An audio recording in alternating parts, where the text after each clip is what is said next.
거 그대로 이렇게 사용합니다.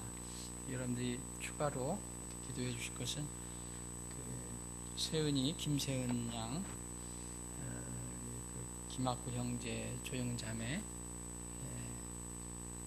첫 딸 세은이가 지금 인하대 병원에 입원 중이거든요. 근데 병명이 가와사키랍니다.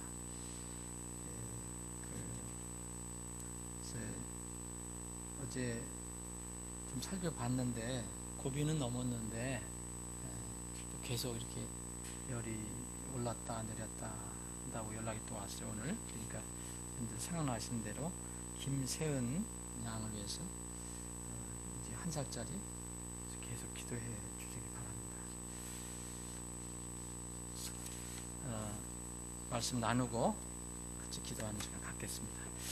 계속해서 우리가 지금 요한복음을 살펴보고 있습니다.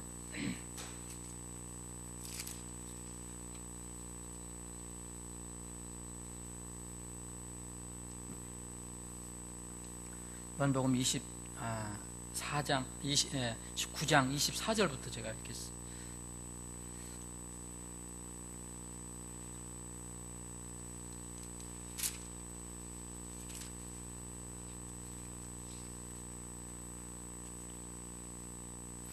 지난번에 우리가 23절까지 보았죠. 24절부터 34절까지 한번 읽어보겠습니다.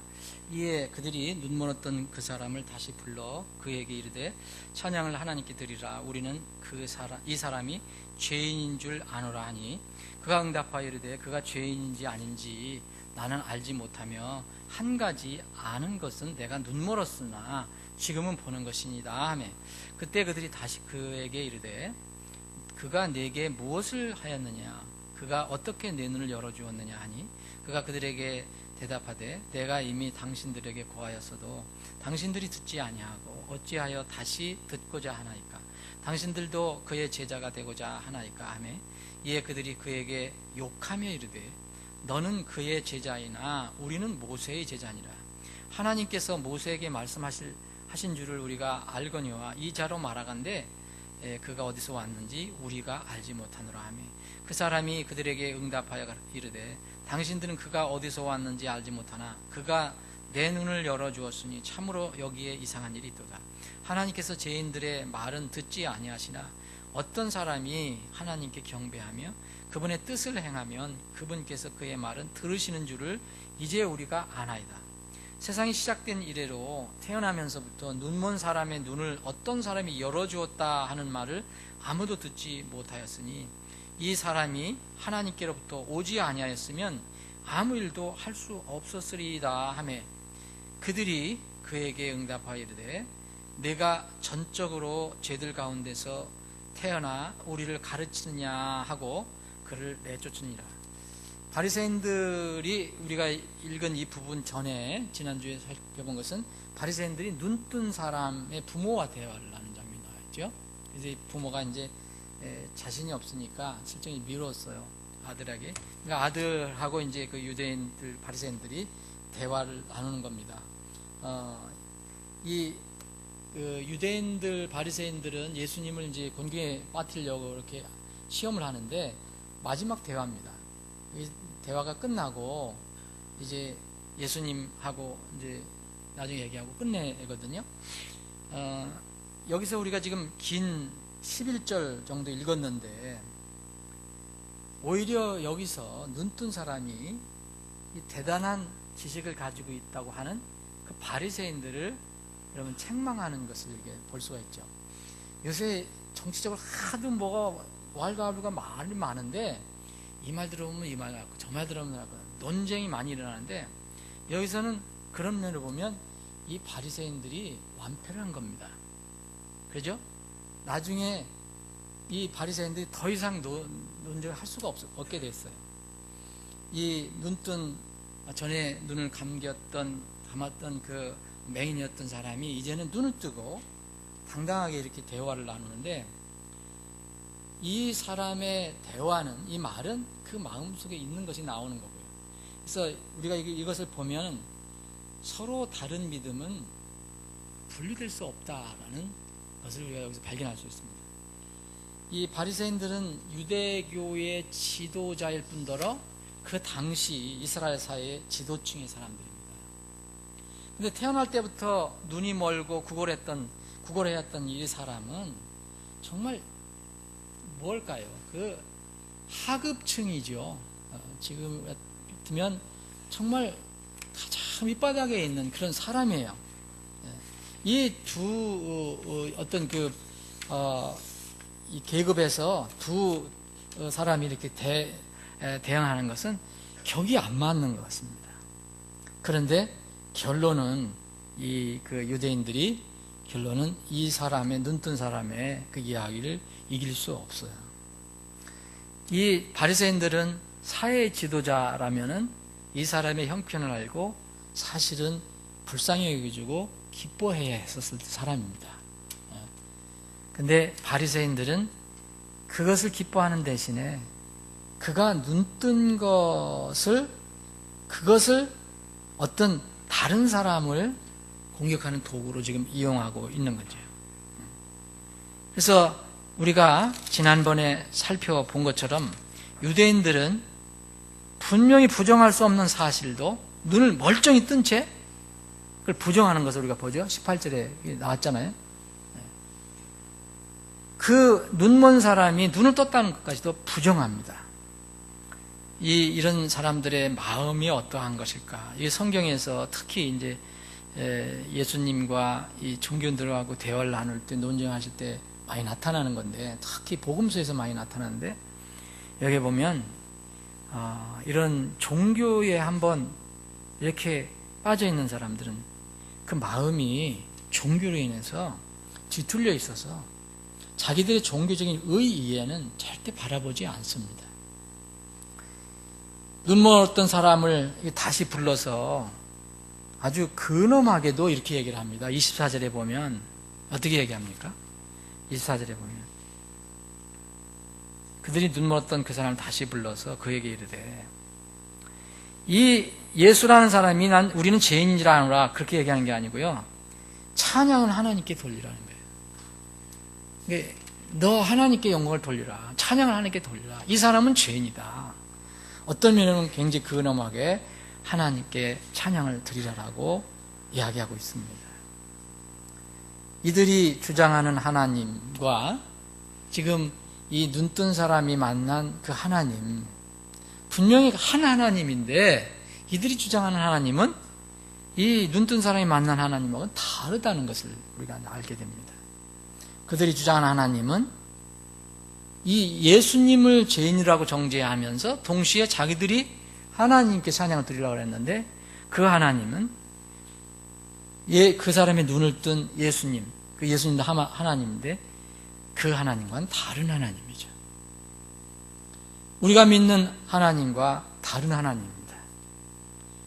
이들은 종교적인 착각 속에서 하나님이 실제 아닌 그 무엇을 만들어서 자기들이 하나님이라고 이렇게 부르고 있습니다. 이런 종교적인 착각, 알고 있으면 고집, 이런 것들은 여기서만 나온 게 아니죠. 요한복음 특히 많이 나오죠. 요한복음 우리가 8장에서도 보면 그 예수님하고 아주 치열하게 논쟁을 할 때 이 사람들이 그 얘기하죠. 이 종교인들이, 그 바리새인들이 요한복음 8장 41절에 보면 이런 말씀, 너희는 너희 아비가 행하는 일들을 행하는도다 하심에 이에 그들이 그분께 이르되 우리는 음행을 통해 나가지 아니하고 우리에게서는 한 아버지가 계시니 곧 하나님이시로다. 근데 예수님께서 그래 그 하나님이 너희 아버지였으면 너희가 나를 사랑하였으리라 이렇게 얘기하거든요. 근데 지금 예수님이 이야기하시는 하나님과 이 종교인들이 얘기하는 하나님은 달라요. 하나님은 동일한 하나님이어야 되는데 그럼 보니까 이게 종교인들은 잘못 착각하고 하나님을 믿고 있다는 거죠. 아니면 자기들이 믿는 하나님은 착각이라는 거예요. 잘못된 하나님이에요. 이들이 착각을 가질 수도 있을 것이고 알고 있었다면 위선일 것이고 또 모르고 있었다면 무지에 빠진 거죠. 종교는 그렇습니다. 종교는 착각을 일으키고요. 때로는 위선적인 행동을 가져옵니다. 때로는 아주 무지하게 이렇게 세상을 바라볼 때가 있습니다. 이런 것이 바로 인간 종교에 머물러 있는 사람들의 어떤 영적인 특성이라고 볼 수 있습니다. 이런 사람들은 어떻습니까? 이런 사람들처럼 여기에 유대인들처럼 항상 자신들의 입에 하나님을 달고 산다는 거예요. 하나님을 달고 산다. 여러분, 진리나 정의나 공의는 누구든지 얘기할 수 있죠. 참 조심스럽지만 어떤 사람들이 분명히 거짓이라고 드러날 것이면서도 그게 드러나기 전까지는 진리라고 얘기하고 정의라고 얘기하고 아주 그런 얘기를 많이 합니다. 이 국회나 무슨 어디 가서 선서를 금방 했는데 정의와 진리 선서가 하나님의 뭐로 한다고 하면서 하루 지나면 금방 그게 거짓말이라는 게 나타나는 경우가 있어요. 사람들의 마음을 정말 참 동물도 아니고 사람들의 마음을 저는 어떤 때는 정말 이해하기 어렵습니다. 신비인데 이 동시에 자신이 믿는다는 하나님께서 보내신 아들 예수 그리스도를 안 믿는다는 것은 그 하나님은 잘못된 하나님입니다.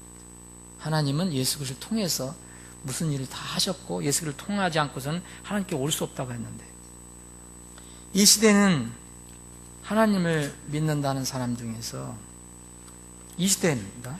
지금 여기에 나와 있는 유대인들과 같이 예수님을 죄인이라고 하는 사람은 없을 것입니다. 그죠? 여기는 예수님 죄인이라고 했잖아요. 그 사람이 죄인인 줄 우리가 안다. 근데 너는 하나님께 찬양을 돌려라. 이 사람은 죄인이다. 이 하나님을 믿는다는 사람 중에서 지금 그런 사람 없을 것입니다. 그런데 우리 주의해야 됩니다. 유대인들과 같이 여기에 있는 유대인들과 같이 하나님은 입으로 얘기하면서 인정하면서 결과적으로 하나님을 부정하는 현대 기독교인들은 많이 있습니다. 이 시대는 예수님께서 지상 사역을 하셨을 때와는 분명히 다릅니다. 이 시대는 예수님은 육체로 지상에 계시지 않습니다.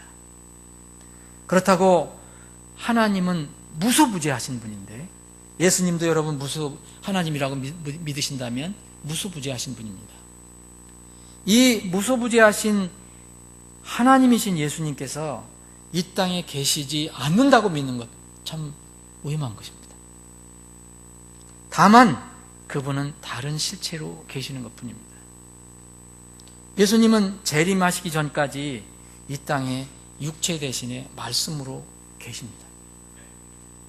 이게 참 많은 사람들이 이것을 정한 여기거나 또 모른 채 하는 거죠.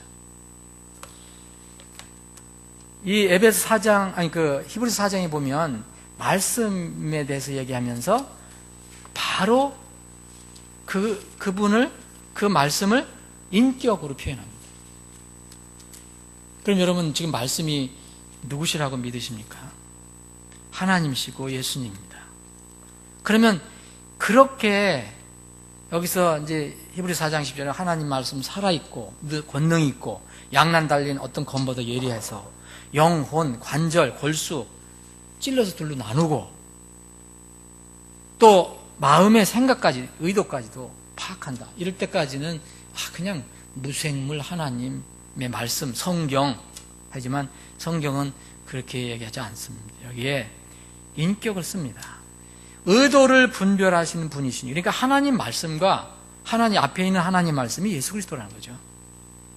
하나님이라는 거죠. 의도를 분별하시는 분이시니 그분의 눈앞에서 드러나지 아니하는 피조물이 하나도 없고 모든 것이 우리와 상관하시는 그분의 눈에 벌거벗은 채 드러나 있느니라. 그분이 이제 곧 오십니다. 그러면 그분이 우리의 심판자가 되십니다. 세상 심판자가 되십니다. 그분이 재판관이 된다는 거예요. 그럼 그분은 우리를 어떻게 판단하십니까? 세상을 어떻게 심판하십니까? 그분의 입에서 주신 말씀을 심판하신다고 그러지 않았습니까? 요한복음 12장 48절에 보면 이 말씀이 다 맞는 거죠. 히브리서 4장이라든지 지금 예수님은 우리 눈에 안 보이지만 무소부재하신 하나님이라면 존재하시는데 뭐로 계시느냐? 우리의 의도까지도 지금 분별하고 꿰뚫고 계시는 말씀으로 계신다는 거죠. 그러므로 이 지금 그리스도인이라고 하면서 하나님을 믿는다고 하면서 주님의 말씀을 부정하고 불순종하면 예수님을 죄인이라고 하는, 그리고 불순종했던 과거의 유대인들과 다를 바가 없습니다. 뭐가 다릅니까? 여러분, 지금 이 성경을 부정하고 말씀을 부정하는 사람들 중에서 무신론자들이 그렇게 합니까? 그 사람들 아예 관심도 없습니다. 성경 공격하는 사람들은 대부분 하나님, 입에서 하나님을 나오는 사람들입니다. 근데 그 사람들은 눈에 하나님이 안 보이니까 얼마든지 말씀을 공격할 수 있는 겁니다. 근데 그 공격하는 말씀이 누구냐? 예수 그리스도라는 사실입니다. 그래서 그분이 예수님의 입에서 나온 그 말로 내가 너희들에게 준 말이 바로 너희들을 심판할 것이다 라고 말씀하시는 겁니다. 현대 그리스도인들은 흔히 찬양을 하나님께 드리자 얘기합니다. 하나님께 영광을 돌리자라고 얘기합니다. 이 사람들하고 뭐가 차이가 있습니까? 자기들이 하는 것을 다 정당화합니다. 그런데 실제로는 입으로 하나님을 찬양하고 하나님께 영광을 돌리자고 얘기하면서 정작 하나님 말씀이 나에게 다가올 때는 순종하지 않습니다. 하나님의 이름을 늘 자신의 입술로 말하면서 하나님의 말씀을 따르지 않는 것입니다. 바리새인 유대인들의 이 행태는 사실 처음부터 끝까지 돌아보면 다 거짓입니다. 거짓은 결과로 뭘 만들어냅니까? 모순을 만들어요. 또 다음 단계 넘어가면 또 모순이 되고. 이 사람들은 16절에 보면 뭐라 했냐면 하나님께서 이 예수님을 보고 안식일을 안 지키니까 이 예수님은 하나님께서 오지 않았다고 단정했습니다. 그런데 오늘 본문에 보면 29절에 보면 이자로 말아가는데 그가 어디서 왔는지 우리는 알지 못한다고 얘기합니다. 여러분 요새 뭐 논리 가지고 자꾸 얘기하는 분들 보면 이랬다 저랬다 하는데 아주 교묘하게 이렇게 맞추는 사람들이 있잖아요. 이 사람도 마찬가지입니다. 지금 분명히 안 왔다, 예수님은 하나님부터 온 사람이 아니다라고 얘기하더니 여기 와서는 또 그가 어디서 왔는지 우리가 알지 못한다는 겁니다. 그러다가 이제는 나중에는 모세와 이제 예수님을 이제 대비를 시킵니다. 이 사람들과 지금 이 시대에 예수를 부정하고 하나님 말씀을 부정하고 공격하는 사람들하고 뭐가 다르냐? 다를 바가 없습니다. 요새 세상에서 여러 방법으로 예수님을 공격하고 이 말씀을 공격하는 그런 책도 많이 나오고 무슨 그 글도 많이 나오는데 대부분 사실 보면은 참으로 우리가 보면 어이가 없는 거예요. 근데 그들은 논리로 과학으로 그렇게 표현한다고 얘기합니다. 어느 책을 읽어보니까 예수님께서 그 사람들 좋아하는 게 예수님을 공격할 때 여기 요한복음 6장인가요? 그 이제 물 위에 걷는 거 나오시잖아요. 이 사람들이 좋아하는 거는 이 사람들 불신자라든지 자연인이 아닙니다. 다 하나님을 사실 믿는다는 그런 사람들입니다. 이런 사람들은 예수님께서 이 갈리바다 가장자리에서 찰랑찰랑할 때 계신 것이다. 그리고 오병이어 기적이 나왔을 때 예수님을 세우기 위해서 제자들이 그 상당한 양을 이렇게 쌓아놓고 있다가 예수님께 갖다 드린 거다. 이건 참 이렇게 얘기하는 것 자체가 참 놀랍고, 또 그거에 대해서 어떻게 얘기하냐, 또 한 얘기는 어느 아이가 이제 예수님께서 그 아이를 찾았잖아요. 그래서 예수님께 데리고 왔잖아요. 그러니까 아이가 자기 것을 내놨잖아요. 점심을. 그것을 주님께서 사용해서 그 오병이 기적을 만들었는데, 조금 낫다는 그 해석이 이럽니다. 이런 자유주의자들이 얘기하는 거예요.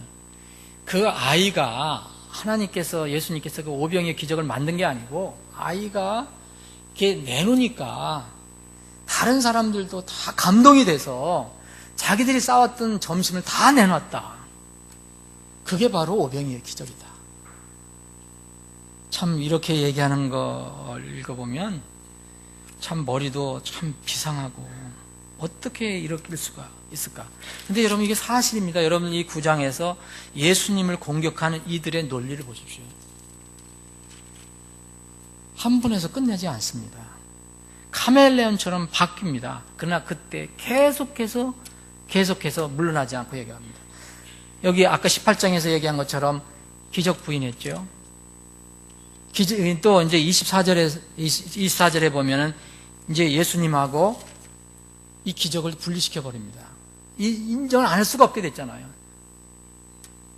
그리고서는 이제 여기에 29절에 보면 3단계로는 모세를 들먹입니다. 우리는 모세를 믿지 저 사람을 믿지 않는다. 뭘로 들어갑니까? 이제는 붕하니까 전통과 율법으로 들어갑니다. 그리고 나서 이들은 나중에 어떻게 합니까?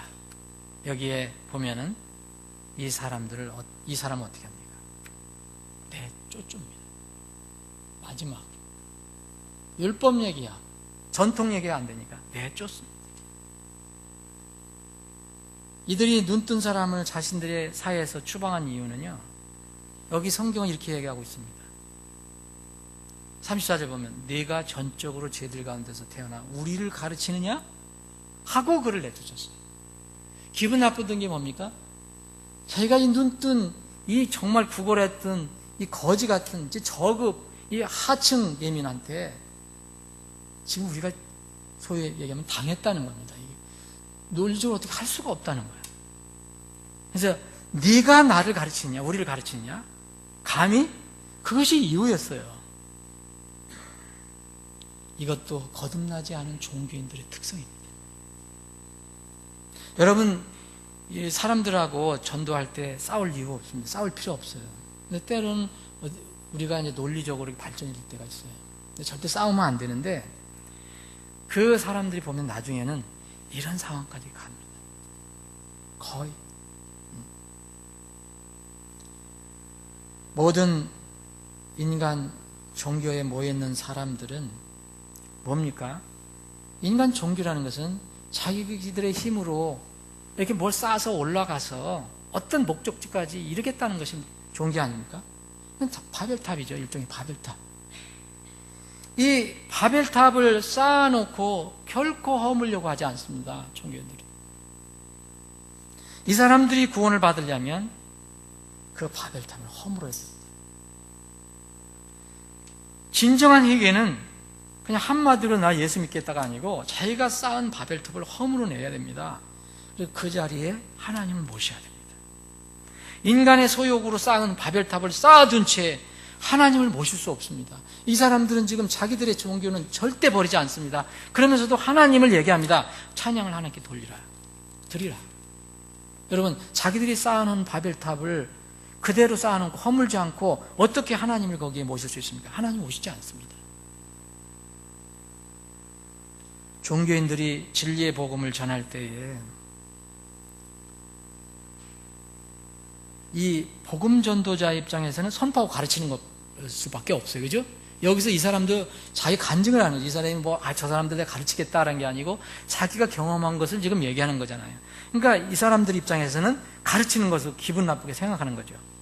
여러분, 복음을 여러분 전할 때 그렇게 받는 사람들이 있어요. 그래서 우리가 정말 태도를 조심해야 되고 겸손해야 돼요. 할 수 있는 데까지는. 이런 사람들이, 종교인들이 진리를 받을 때 가장 어려운 것이 뭐냐면 자신의 종교가 잘못된 것이라는 것을 가르침을 받을 때 그때 어렵습니다. 왜냐하면 그것을 버려야 하기 때문에. 그것을 마음에 받아들인다는 것은 정말 어렵습니다. 여러분들도 그랬을 것이고 저도 초창기에 그랬고 금방 거꾸로지지 않습니다. 결국은 그래서 주님께서 늘 얘기하신 것처럼 이 진리의 복음은요, 절대 마음이 낮아지고 겸손한 사람에게만 들어갑니다. 구원받고 나서 교만한 건 그 다음 문제입니다. 그 순간에는 절대 교만하고서는 그걸 받을 수가 없어요. 자기를 내려놔야 되니까. 복음은 세상의 지식, 학력이 있는 사람만 가르치는 것이 아니잖아요. 어떻게 그렇다면 예수님께서 그 무식한, 어떤 면은 한번 요새 같으면 초등학교도 가보지도 않았던 무식한 어부들에게 고기 잡는 그 어부로 사람을 낚는 사람들도 보냅니까? 하나님께서 지식도 주시고 능력도 주셨지만 그들의 출신은 분명합니다. 근데 그 예수님께서 그들에게 가르치라 얘기합니다. 내가 명령한 모든 것들을 가르쳐 지키게 하라라고 얘기합니다. 복음은 세상의 지식, 학력 있는 사람만 가르치는 것이 아닙니다. 거듭난 하나님의 사람은 누구나 가르칠 수 있습니다. 조금 전까지 눈멀어 구걸했던 사람, 세상에서 업신여김받고 인정받지 못했던 이 사람도 당당히 자신이 가지고 있는 복음을 가르칠 수 있습니다. 그게 바로 30절부터 33절입니다. 자기가 가르친다고 의도하지 않았지만 이 사람들이 들을 때는 감히 우리를 가르쳐 이렇게 된 거죠. 지역교회는 전문적으로 가르치는 역할을 하는 목사, 교사가 분명히 있습니다, 성경에. 그런데 목사와 교사만 전문적인 그런 어떤 직분을 가진 사람만 가르치는 게 아닙니다. 거듭나서 성령 하나님을 모시고 있으면, 그리고 그리스도의 말씀을 가지고 있는 사람은 누구나 서로 가르칠 수 있습니다. 고로새서 3장 16절에 보면 서로, 심지어는 찬양을 통해서도 말씀 있는 자는 가르칠 수 있다고 그랬습니다. 그래서 저는 가끔 얘기하지만 우리는 어린 아이한테도 배울 준비를 해야 된다. 내가 다 아는 것처럼 얘기하면 곤란하다. 나는 다른 사람한테 배울 것이 없다고, 저 사람은 나보다 아는 것이 없다 얘기하면 정말 위험한 겁니다. 골로새 3장 16절에 보면 그리스도의 말씀이 너희 속에 모든 지혜로 풍부히 거하게 하여. 여러분, 그리스도의 말씀 다 받지 않으셨습니까? 시와 찬송가와 영적 노래로 서로 가르치고 훈계하며 너희 마음속에서 은혜로 주께 노래하고, 또 무엇을 하든지 말에나 행위에나 다 예수님의 이름으로 하며 그분을 힘입어 하나님 곧 아버지께 감사를 드리라. 우리 중에 아무도 가르치기만 하고 배울 필요가 없는 사람은 없습니다. 사랑하는 여러분, 여러분은 가르치기를 좋아합니까? 배우기를 좋아합니까? 사실 우리는 다 배우기를 좋아해야 합니다. 유대인들이 눈뜬 사람을 사회에서 추방한 또 다른 이유 하나 있습니다. 우리에게는 어울리지 않는 말, 그리스도인에게는 어울리지 않는 말이에요. 우리 말에 사촌이 땅을 사면 배가 아프다는 말이 있어요. 다른 사람의 기쁨이 우리 기쁨이 돼야 돼요. 근데 이 유대인 바리새인들은 다른 사람을 시기 대상으로만 삼았습니다. 최소한도 이 사람은 정말 어렸을 때부터, 태어날 때부터 눈멀고, 그러니까 구걸할 수밖에 없고 좀 비참하게 살고 있는 사람이 어느 날 정말 기적적으로 눈을 떴습니다. 근데 구걸할 필요가 없습니다. 그럼 여러분, 기뻐할 일 아닙니까? 그런데 그렇지 않다는 겁니다. 실상은 이 사람들처럼 공격하고 상대방을 공격하는 데만 혈안이 되어 있습니다. 그래서 우리는 소위 얘기하는 사촌이 땅을 사면 배가 아프다는 말은 우리 그리스도인들에게는 절대 어울리지 않는 말입니다. 다른 사람의 기쁨이 우리의 기쁨이 되고 다른 사람의 아픔이 우리의 아픔이 되어야 합니다. 이것이 아름다운 주님의 교회의 모습이라는 거죠. 로마 12장 15절에 이런 말씀입니다. 기뻐하는 자들과 함께 기뻐하고 슬피 우는 자들과 함께 슬피 울라. 한 지체가 고통을 받으면 모든 지체가 그것과 함께 고통을 받고, 한 지체가 존귀를 얻으면 모든 지체가 그것과 함께 기뻐하느니라. 이제 너희는 그리스도의 몸이요 개별적으로 지체니라. 고린도전서 12장 26절 27절 맞습니다. 여기에 도대체 이 말씀하고 무슨 상관이 있습니까? 라고 질문할 분이 있을 것입니다. 여기도 공동체였습니다. 우리는 지금 그리스도 안에서 공동체를 이루고 하고 있습니다. 우리 그리스도의 공동체 안에서는 분명히 목사와 교사를 가르치는 사람들이 있지만 하나님은 분명히 거듭난 사람들이 모인 곳이라면, 성령님이 있는 곳이라면 서로를 가르칠 수 있다고 얘기합니다. 이걸 우리는 서로 인정해야 된다는 겁니다. 이 과정에서, 이 사건 속에서 정말 우리가 잊지 말아야 할 것은 이 사람이 지금 눈을 뜨고 나서 간증을 하다가 고통을 당합니다. 다음 시간에 말씀드리겠지만 이 사람은 자기의 경험한, 진리에 경험한 것 때문에 이제 고통을 받기 시작합니다. 어떤 면은 부모님으로부터도 이렇게 이 문제 때문에 미뤄졌고요. 이젠 이 공동사에서 추방이 됩니다. 사랑하는 여러분, 우리가 주님의 진리의 말씀을 믿는다면, 또 그렇게 그 진리의 말씀을 믿고 따라가고 살아가려고 애쓴다면 절대 여러분들의 환경이 여러분을 환영하지 않는다는 사실을 꼭 기억해야 합니다. 영접 대신에 반대와 갈등을 여러분들이 만나게 될 것입니다. 이것은 놀랄 일이 아니라는 거죠. 경건한 신자들에게는 아주 자연스러운 것입니다. 이럴 때 또 하나 주의해야 될 것은, 그렇다고 해서 먼저 그들을 떠날 필요 없습니다. 그들은 주님의 지상명령 수행의 대상자이기 때문에 우리가 미워해서 떠날 게 아니고, 그것을 예상을 하고 그들이 나를 버리고 떠날 때까지 우리는 그들을 향해서 계속 나아가야 합니다. 예수님의 사랑, 은혜로, 진리로 나아가야 합니다. 다음 주에 이어서 계속 말씀 나누겠습니다. 잠깐 기도하겠습니다. 아버지 하나님, 오늘 말씀을 통해서 저희 자신들 돌아보고 이 시대의 기독교를 돌아보고 교회를 돌아보게 됩니다.